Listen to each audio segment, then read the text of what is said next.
Ideally, you do not want glucose floating around in the bloodstream.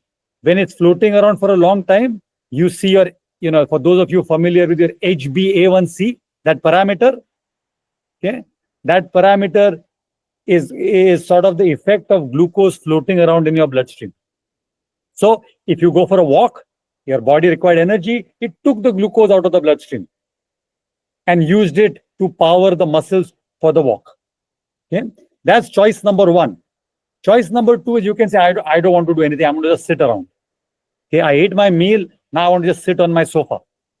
Well, what's going to happen to this glucose? It has no place in the liver. It has no place in the muscles. It has no place in the cells. Our body has this unlimited storage called fat cells. There is no upper limit.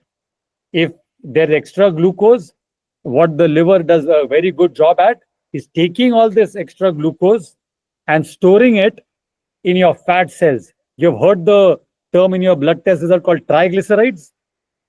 Triglycerides are nothing but this extra glucose that is converted by the liver into fatty acids that are stored as triglycerides in your fat cells. And the more the glucose, the more it gets stored. And then we say, I've been putting on weight. Well, there were two choices. After the meal, you could have walked so that there was less of it to put into the fat cells, or you could choose not to walk, and then you have that much more that you can feed into the fat cells. Okay? So that's the value of a post-meal walk. Now, I want to extend this concept a little bit. You come back home after the post-meal walk, or you walked at home, you go to bed. Now you're asleep, you wake up in the morning tomorrow, 8-10 hours have gone by. At that point in time, let's say you decide to go for a run. You wake up in the morning, you have not eaten anything for a long time, and you want to go for a run. Okay? What happens?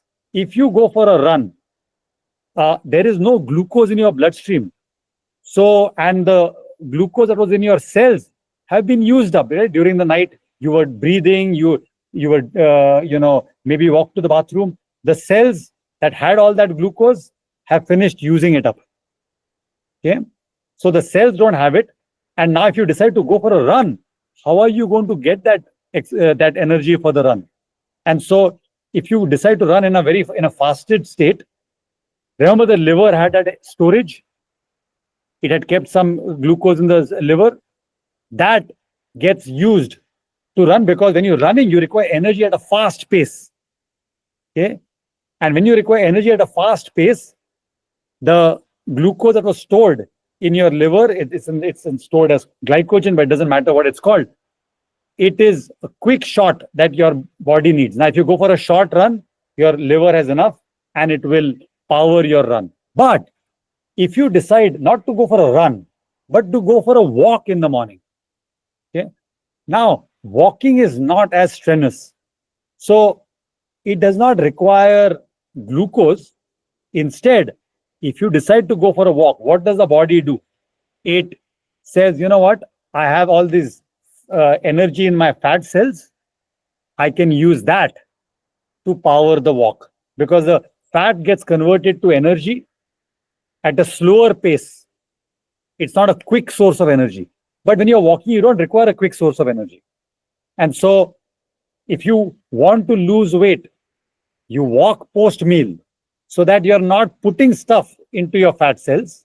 And then you walk in a fasted state, because that time it will use, because there is no other source of energy, it will use your fat cells. It will use the energy from the fat to power your walk.